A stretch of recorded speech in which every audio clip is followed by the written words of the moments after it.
In my childhood, my hometown, Dadohai, with its blue waves rippling.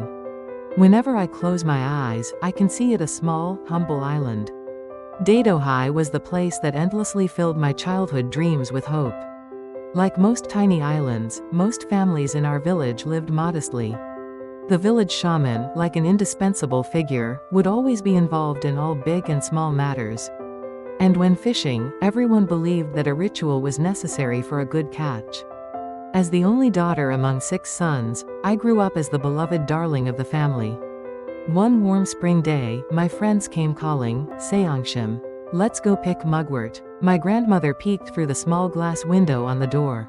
"Children, our Seongshim has a cold.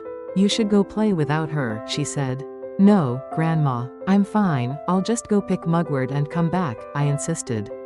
I jumped up, tied a towel around my neck, grabbed a basket, and ran out the door.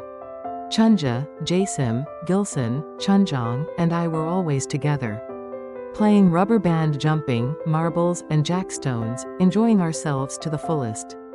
From the hillside, we could see the entire village, the scattered rocky islets, and the crashing waves. And beyond, the horizon stretched like the palm of a hand. I spread out the pretty corduroy skirt father bought me and sat in a sunny spot. The joy of quickly picking plump and shiny mugwort was a thrill different from skipping rope. But who lives on the wide land beyond our village? Our tiny island isn't even visible on the maps in books. Wouldn't it be fun to live in big places like Seoul or Busan? I turned to Gilson and asked, "Hey, Gilson, what do you want to be when you grow up?" "Me? I'll be a teacher. A kind, pretty teacher who doesn't scold kids, just like ours." "What about you, Seongshim?" "I'll be a nurse," I said with conviction. Being a teacher sounded nice, but I couldn't forget the nurse I had seen at a large hospital, dressed in a white gown with a crisp white cap perched on her head. "Yes, I'll be a nurse.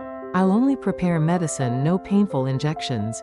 It's a distant memory now, but back then, I often vowed to become a nurse.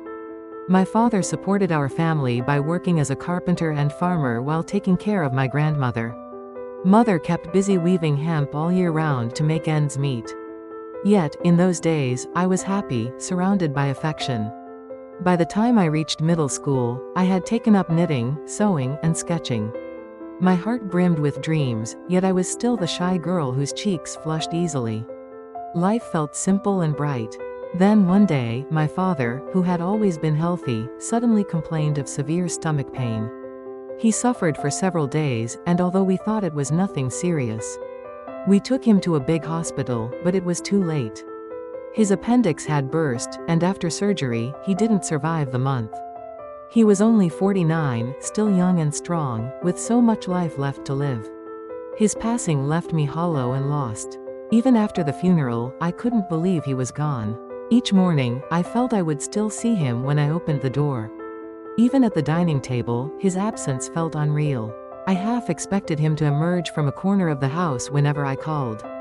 Time passed amid that hollow sadness, and his absence became a faint memory.